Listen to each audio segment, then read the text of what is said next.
I'm Michelle. Hi, I'm Caroline. Don't sound sweet. I'm Caroline. Because we're in Nova Scotia, I picked a Nova Scotia thing to do first.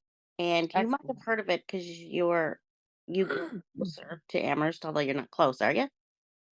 In Not Truro? exactly. No, not that close. Like an Anyway, hour and a half. it's called the famous Great Amherst Mystery, and it's about Esther Cox. Have you heard of her? Fabulous. No. I know, I didn't either. There's a book about it. Wow. Anyway, wait. I'm going to get to it all. There's some of the story is entertaining and some of it is a little sad and traumatic for her. Oh, It seems kind of weird by the end of it what comes out of it all, but anyway, I'm going to tell you the huh, story. okay. And there's very so many interesting little tidbits here. Nice. She is this figure grew up in Amherst, and Huh. this took place between Amherst, Nova Scotia, between 1878 and 1879. Wow. Series of alleged paranormal events that took place. Ooh, I Yes, like it. Okay. yeah. So there's lots to unpack. Strange, Michelle, because I was just in Amherst Uh-huh. yesterday. Yeah.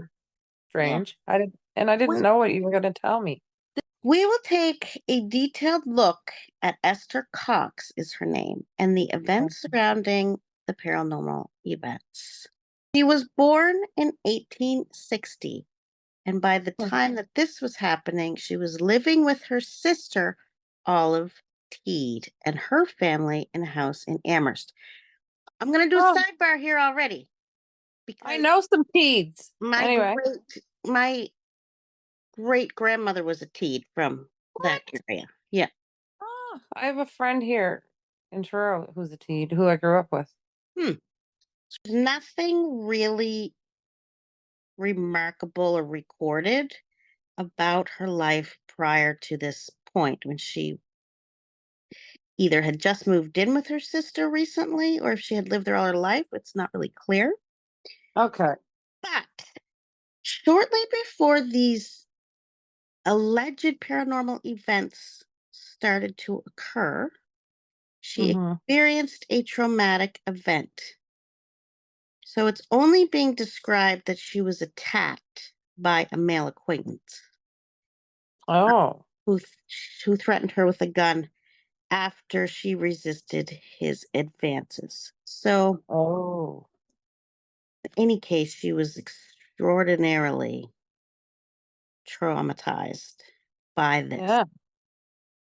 It's seen that this had a profound psychological impact on her and could have been a contributing factor to the strange occurrences that occurred after that. Yeah, because you're apparently wide open after a traumatic event or being sick or, Yeah. that makes sense. Events began in late 1878. She began experiencing strange disturbances in the Teed family home, which included unexplained noises like loud banging, scratching sounds, knocks, Mm. often coming from the walls, floors, Mm. and ceilings, objects Mm. moving. Mm. Household items like furniture and utensils were reportedly moving on their own or being thrown around the house. Mm. Mhm. Small fires broke out in the home without any apparent cause. That could Like, be two different things. Okay, keep going. I'm excited. yeah, because like you retain a lot of stuff that you read, so you can certainly interject. Yeah. Okay. Yeah, I think I read that one of the fires was under her bed or on her bed, and like there was just no reason for it to start up. Huh. Allegedly, and fires broke out. Physical attack. So Esther herself was the apparent target of physical attacks. She reported feeling pinched, pricked, and even choked by invisible forces. Oh She, my God. yeah. Imagine after she was already attacked by like a real human. That's fucked up. Yeah, that sucks. Experienced episodes of swelling and intense pain, particularly in her legs, and there were reports of words being scratched into her skin. Now, Oh get this. God. So, this phenomena was witnessed by multiple members of the household, friends, neighbors, Hmm. and even curious investigators. But we're getting curious about it. So, a local doctor, Dr. Hmm. Karit, wrote about witnessing some of these strange occurrences. He himself allegedly saw objects moving and Mm. fires. He saw the fires starting spontaneously around her. Mm-mm. Like, can you imagine being her sister? Like, get the Well, fuck there. and Oh burn. fuck. You're wrecking my house. Yeah, get the hell out. Take the Well, demons with you. God love her. oh, I know. And they didn't know Oh, nothing back then. they didn't. And well, I'm trying to think because I seen a show, paranormal show, and they were talking about exactly which demons it is that like it depends on what the words. Do you know about the word? What were the words that were carved onto her skin? Whatever, scratched onto her skin. They didn't say the words. Not in what I was reading, although there was a book Oh. written that I did not read for this podcast. Just read the Cole's notes. And Okay. the whole story, but it's so public because when we get to the end, I'll tell you why it's such a big deal. Like the names of the demons, right? They all have Yeah. names. There's certain demons for certain things, right? Yeah. Yeah. Yeah. It's those demons. But what, as a group, what are they called? They're called this. Oh, there's so many of them. So he saw, yeah, this Dr. Karit saw the objects moving, saw the fire starting spontaneously around her. And by time went on, publicity and attention was spreading. The Hmm. house became a focal point for both believers and skeptics. Many people flocked to see the paranormal activities for themselves, while others dismissed the incidents as hoaxes or signs of Esther's psychological distress. Which, Mm. there's a whole lot of layers in there, right? Mm-hmm. Mm-hmm. She attracting stuff because she's so traumatized? Well, Or is oh her yeah, energy so negative? Her yeah. energy is so strongly negative to actually affect physical change in her environment, right? Heard about the basis of like virgins. So I wonder if she was a virgin. Anyway, virgins or like children, being raped. Hmm. They've got the purest souls at that time. Like apparently you have like a veil, and then so once your virginity is broken, the veil is broken. And but there's nothing better than the energy of those people screaming, the energy. And that's why people maybe even unknowingly like prey on virgins and children, because their screams are an energy that, yeah, it's so gross. But anyway, yeah, that's what I heard about that movie, Yeah. I The have no Veil. fucking doubt that people are walking around with fucking demons inside them. I have no fucking doubt. Oh, me either at all. None. You'd And have I to mean, be. when you're in a weakened state, they definitely come strong. Yep. Oh. A man named Walter Hubble, an actor and amateur investigator, took a particular interest in Esther's case. So he actually Mm. moved in with Yeah. Esther and the Teed family to document the events. And in Mm. 1879, he published a book titled The Great Amherst Mystery. He Eesh. recounted strange events, which I should have read, but it's our first fucking episode. So I know. Yeah. settle down. It, We're just trying to get it yeah. out there. That's right. Relax, Calm down. relax. We'll get better every time. Of course we Anyway, will. Definitely. Especially okay. if you could be loud. Yeah. Anyway. I mean, if you're interested, go read Walter's book. Yeah. So he moved in.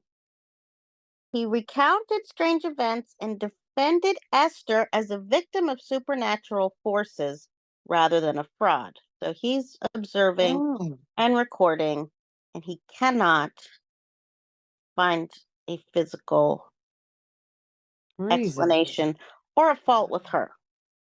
Mm, The book played a key role, his book played a key role in cementing the mystery's place in paranormal lore. And we live in this fucking province and we've been talking about this shit for 30 mhm. years. I'm And we had no appalled. idea. No clue. I had what did I way early in life when I was a teenager, I had like Blue Nose Ghosts, that book with all kinds of Yes, like short stories. Remember that? we all And had that. yeah, Nothing. and Nothing. it had like all the stories. That's what I thought. Yeah. Guess not.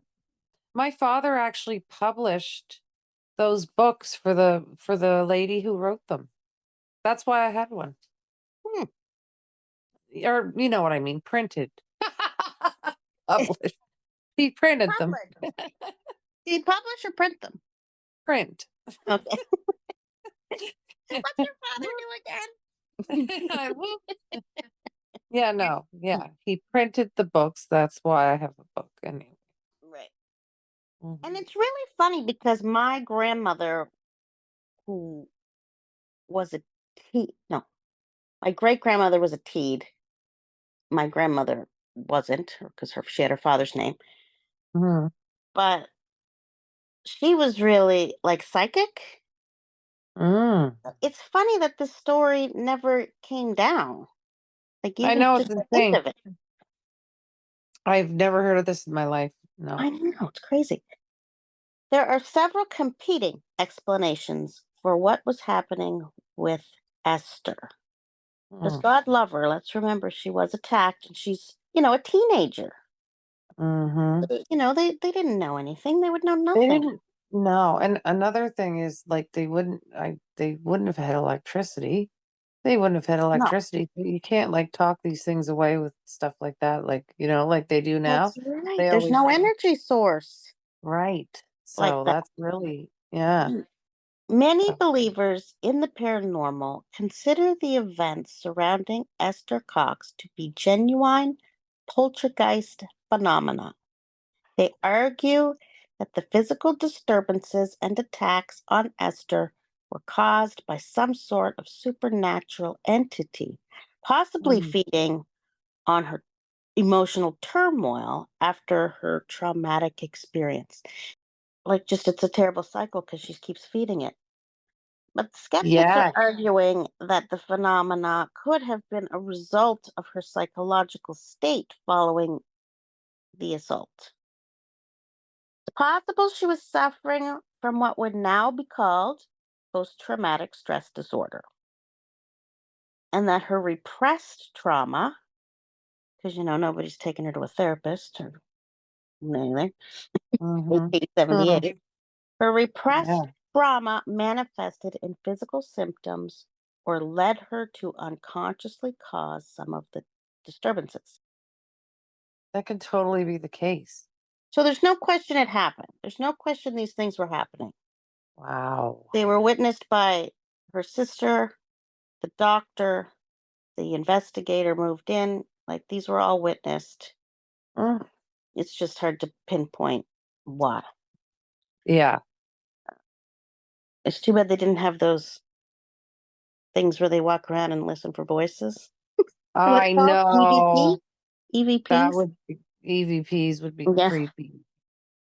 Some investigators suggested that she was faking the entire time, either to gain attention or as an outlet to express her emotional distress.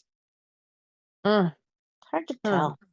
Why were people in the history like, I don't know, hysterical? I guess they didn't have many options, right? I don't- No. We'll have to do And the Salem witch trials one of these. oh, yeah. Oh, I've Y- got a lot to say about that. yeah, you can do that one, Yeah. and you can do it better Yeah. than me. It's our first goal, man. I'll go back in my notes from my course because Yeah. that was one of the first things I did. Yeah. Cool. Because it's this, yeah. Okay, anyway, continue before I get off track. Some investigators suggested that was faking, either to Yeah. gain attention or as an outlet for her emotional distress, in which case it wouldn't really be faking, it would be a release of her negative Well, yeah, trauma. yeah, So that wouldn't actually exactly. be faking, it would just be out of her Wouldn't control, be right? faking. Yeah, exactly. And then people will do self-harm and stuff and all that. Walter Hubble, who was that actor investigator that came to live with them, Walter Hubble did note in his writings that he did think Esther might have exaggerated or even staged some of the events, but he still believed Oh. that many of the occurrences were genuine. Did you say actor slash investigator? Yeah. Well, that's interesting. Okay. That's interesting because if he's an actor, he would pick up on acting. Oh, yeah, that's right. You're so clever, Caroline. Yay, I'm right on point. I smoked a joint, that's why. Makes Well, me brilliant. next time I'm next time I'll have a drink of wine and I might be able to read. Exactly. I gotta get to France so I can live longer. Definitely. With the Who better did I food. say that to? I was saying that to someone. We ran into somebody who came here from France, and I'm like, why? And they're like, what? And I'm like, no, like it's terrible here. Your food is better. And they're like, no, it's better here. I'm like, okay, you're just deranged. So, yeah, Everybody always thinks the grass is always greener. But I do know that the fucking cows are grass fed over there. That's the norm. yeah, They that's outlawed amazing. hormones 50 years ago. Wow. That's And amazing. they won't even import it. Wow. Yeah. That's so Anyway, crazy. I can't believe we're so stupid. Oh, well, I mean, we could buy from a butcher. It's expensive. grass fed meat. Yeah, that's what I told them over there. Like it's just the norm over there. Yeah, And I said it's like a bougie luxury over here to buy it, it from it a is farm. bougie for sure. Yeah, for sure, for sure. Like you say, I'm having grass fed meat. Okay, fucking Prince William. Like, good for you. Yeah, exactly. Anyway, Mm, so what were we on? Oh, mass hysteria. So another theory. Let's get back to Esther Cox. okay. Another theory is that the events were the result of collective hysteria. And as more people witnessed or heard about the phenomena, the power of suggestion may have led to exaggerated or even imagined events. Well, yeah, okay. That happens. I'm like the most positive, happiest, fucking positive, hopeful person on the planet, but I can watch Mhm. plane crashes and disasters all fucking day. So I was Yeah, watching the plane crash yeah, show, yeah, and it was one that I think the gas was too hot or something. It sat for too long, and so it yeah. kind of exploded or it had a spark or something. Anyway, crashed right off after takeoff. It crashed in New York, Ooh. but the witnesses were saying, like, and they were convinced that they saw a missile shoot it down, Mhm, and then other mhm. people didn't. But the people, like, you get things in your head and you really think you're seeing them. Is what my It- point is. For sure, for Yeah. sure. Like magicians use the power of suggestion, you know, Hmm. and yeah, they do. And I mean, magicians are really powerful people, I think. I can't even believe the shit they do. But power of suggestion is definitely a lot of it. Yeah. I've seen women on TV on Oprah something years ago that believed themselves into being pregnant, presented as pregnant. Yeah, like What is that before called again? ultrasound. Is it phantom pregnancy? Is that what that's Yeah, called? Yeah. yeah. And I mean, they look pregnant and everything. And when they're, before ultrasounds, like in my mother's days, our Mm. mother's days, they just were believed to be pregnant. And I don't know. It's insane how you Yep. could think yourself into that and then physically Feel manifest it. movement and everything. Power of manifestation right there. Yeah. Yeah. Crazy. That was another theory that the power of suggestion led to exaggerated events on her part or what people thought they were seeing or witnessing or reporting afterward. Mm, It says emotional intensity of the situation, both the way Esther probably felt and was expressing trauma, releasing trauma, mhm, can lead people like her herself, but other people who are witnessing it to perceive things that aren't there. mhm. So that's basically all that happened to her. She went through this 1 year period after her violent attack. And I just wanna say this, because when you're in that type of trauma, Mm, there's also this psychological split that can happen where you just separate yourself. It's almost like an out of body experience, like, you're so panicked or whatever that you just split into 2 different, well, that's right. That's right. personalities? Yeah, yeah. That went on for a year. It ended into the new year, 1879. It kind of quieted down.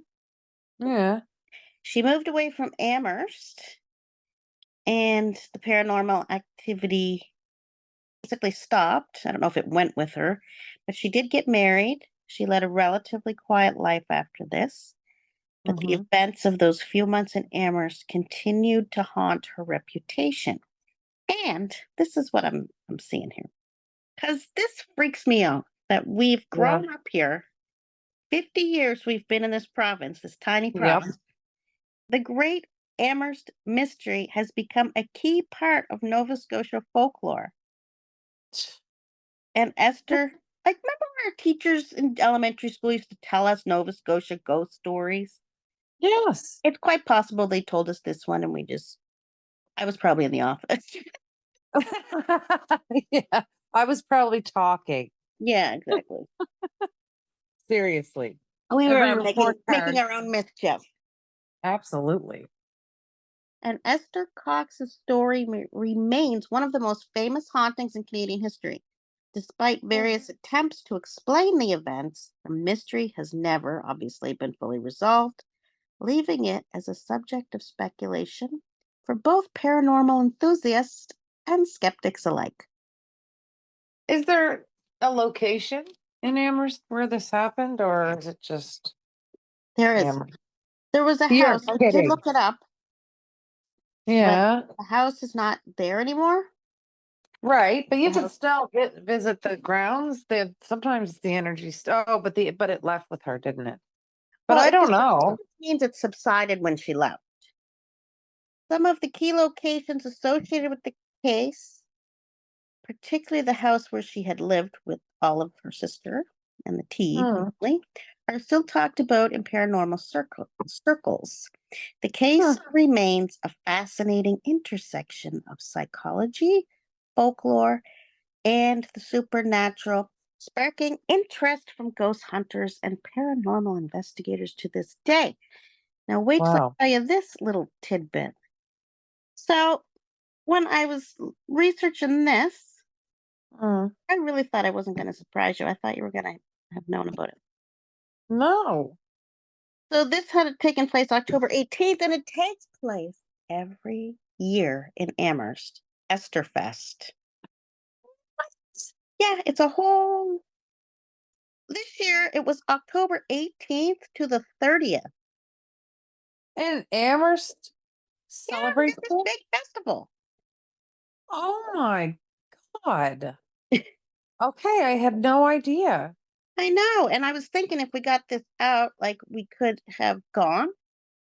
And I remember Yeah. asking Johnny, "You got me home this weekend? I want you to take me to Amherst. Can you take me to Amherst?" Yeah. But no. I joined the Facebook group for Esther Fest, and I wanted to tell you about it so bad, but I didn't want to ruin the surprise. Yes. So it says it's an annual celebration of the paranormal, so it's a whole thing, but Yeah. it's inspired by the Great Amherst Mystery. Visiting mediums, they have a big street party, bouncy castles, vendors, live music, horse and wagon rides, Oh, a psychic fair, wow. scarecrow stroll, and they have a ghost walk, of course. Street party looked pretty bomb. That looks Wow. fun. Huh. And I just I'm looking at it. It looks like a lot of fun in the town. Turns out, and this, you start thinking macabrely. Well, So this poor girl was attacked. She goes through this traumatic year of trying to release energy, negative pain, energy, trauma. yeah. And it's 150 years later. There's a Wow. party every year, but you know what? He gets to be remembered. That exactly. That's really cool. So you can look at it Well, either way. I can't. Yeah, I can't. I wonder what the mediums said at the. I wonder what they do. I wonder if they come through with any information or if any have. Oh, I wish we would have had time to check it out because it was just a couple weeks ago. There Jeez. was one big medium that was coming and she ended up canceling. Everybody's dressed up like witches. It looks very fun. I wonder who the guy was. Yeah, and I wonder what he did. So she was 18 by the end of August 1878. It Wow. says an attempted sexual assault by Bob McNeil. Well, so she didn't get closure then if he fled.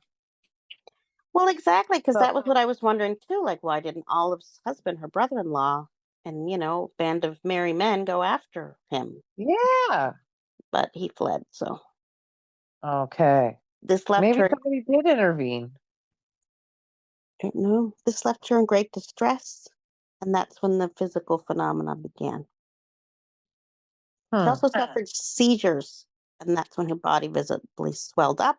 She would get feverish and then chilled. Oh, the words "Esther Cox, you are mine to kill" appeared on the wall by the head of Esther's bed. Wow. Mm. The following day, Oh, the doctor administered sedatives to her. What sedatives would they have had? they would have had oh, damn, you smell it and knocks you out. Ether. Mm. Yes. Well, actually, no, they would have had sedatives though. They had liquid stuff.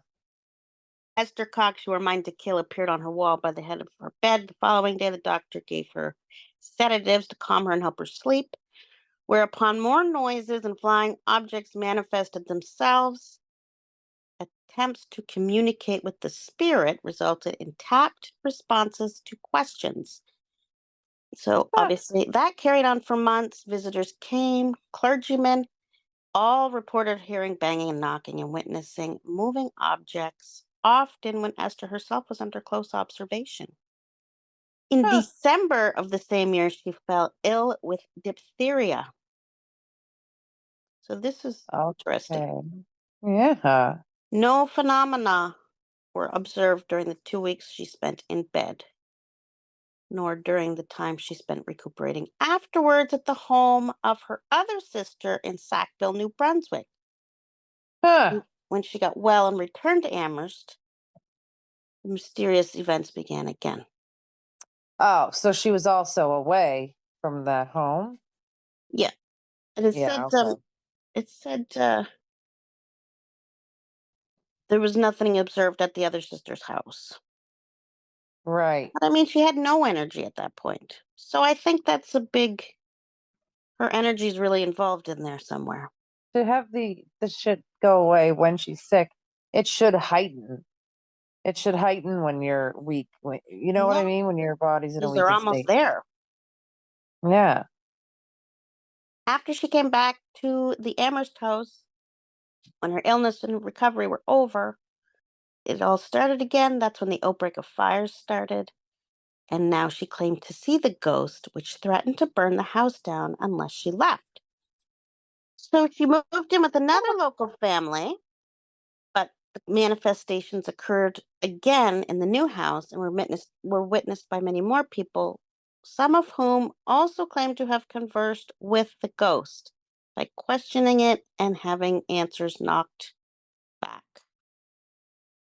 And again, she was met with hostility by some people locally. Some were curious, sympathetic. Others believed her to be responsible for the phenomena. one occasion was stabbed in the back with a clasp knife. Holy shit. Okay, so this is Holy. interesting, and I missed this. So, in late March, Esther, this is 1879, after her diphtheria over the winter. So Mhm. we're almost in springtime. She left and she spent some time in St. John, New Brunswick, where she was investigated by some local gentlemen with an interest in Mhm. science. By All now, right. it came out that several distinct spirits were apparently associated with Esther, communicating with onlookers via knocks and rappings. There was What? one named Bob Nickel. Oh God, don't even. What? Yeah. Now Bob, remember her is it attacker's name was Bob McNeil. right? And this Yeah. is nickel? Bob Nickel. This is the original Okay. ghost. And it said that Bob Nickel, the original ghost, claimed to have been a shoemaker in life. And another ghost identified as Peter Cox, a relative of Esther's, and another ghost named Maggie Fisher. So Oh, there you go, three ghosts. After the wow. visit to St. John, she left there, spent some time with the Van Ambergs, friends with a peaceful farm near Amherst, and then she returned to the Teed cottage in the summer of 1879, whereupon the phenomena broke out again. And that's when Walter Hubble Whoa. arrived and wrote his book. Says he communicated with the various named spirits by rapping and listed three others: Mary Fisher, Jane Nickel, and Eliza McNeil. Wasn't that the guy's name? Wow. Yeah. Yeah. So these are all just so many different facets of That's really insane. And so one was a relative of hers. so much psychology in there. You know what I mean? You could have There is. you could have a field day there. Really. It's this I'm quite confused because yeah, I mean she could have been doing it herself. But Well, things were happening while people were watching her. I mean, unless she's see? like Well, Matilda, no, but I fire mean I starter or mean something. literally with her own energy. I mean Yeah. literally so frustrated that she starts a fire. So, Imagine. Because I believe we could probably harness that if we had the mental. well, she didn't Hmm. have so many interruptions. She didn't have internet and TV and electricity and all that. Oh, and All that. fuck them. Because if you knock all that stuff out, man, Yeah. I went off the internet for a couple of weeks, like way back when I was living on the shore. Hmm. And oh my goodness, I was so in tune. It was just crazy, like crazy. So in Oh, tune. It's hard to do, but yeah, it really works. I have that in my book because I have this book I sell, Yeah. and it's on my website about like just completely detoxing. Yeah. It's like I have a book about finding your fuel and like finding your passion in life, and then I have another one about um if you're trying to manifest your true love into your life. But a lot of that has to you have to kind of do a complete reset first of yourself. Yeah. For Yeah. sure. For sure. For sure. Listen to this. Okay. So Hubble, actor Mm-hmm. investigator who stayed with her for a while, Mm-hmm. helped Esther to embark on a speaking tour. Like so This is messed up. I can't believe like okay. I mean, now is he just like an opportunist? Is that why he wrote down all this stuff and validated her story? Because now they're attracting audiences who are paying to see her and hear her story. Ah. Mhm. So there's another Mhm. wrench thrown in. Like there's so many different angles, right? Wow. There really is. She was heckled one night, disturbance, fight broke out, and that's it. She was done. She didn't want any part of that. She Probably not. returned to Amherst once more, Wow. got a job working for a man named Arthur Davison. Mm. His fucking barn burned down, and he accused her of burning it down. Oh my God. Convicted and sentenced to 4 months in prison. The poor fucking girl. Anyway, she Felt was released after a terrible. month, and after that, the phenomena never came back. She married twice. She had one son by each of her husbands, and she moved to Massachusetts with her second husband and died on the 8th of November, 1912. She was only 52 years old. Can you imagine though, like you're either projecting, or you've got some piggybackers, whatever, some demons, some whatever, and they cause a fire and you go to jail for it on top of all the rest? Dissociative state is what you were trying to say. Yes. I just, that's It what was you, explained, yeah, as a split. right. Exactly. So later on, she died in, what did I say, 1902? 12. She died in 1912. In Wow. 1907, a bunch of scientific psychological guys were looking at the Mm. case again. So she's a lot older at this point. One of them made a detailed case for trickery by Esther Cox. See, this doesn't make any sense to me because they're calling it Oh, trickery by Esther Cox while she's in a dissociative state. So she's not tricking anybody then. She's no. dissociating and You're literally a whole different right. another person because you can't handle, right? Right. The yourself. Yeah. His name was Dr. Prince, Dr. Walter Prince. And he also noted that Esther's male friend who had attempted to rape her, just came out later, that he did attempt to rape, Mm, was mm, Bob McNeil, and the alleged poltergeist activities of Bob Nickel only began a week after the assault. hmm. So, all the evidence collected by this Dr. Prince does seem to indicate that Esther was more than just unstable. She was suffering symptoms of a split personality and like a psychopath, but as a result of trauma. Mm. Most of the eyewitness accounts were of little scientific value. This is 25 years later. Like, if you were asking Oh, us about something we witnessed in the 90s, I don't fucking know. right. I know. Like, in such a small life, like a little, I mean, Very small. Amherst was a town then, I would assume. Although I Yeah. did see an old picture of the house. She just walked with a guy. How many women did that happen to back then?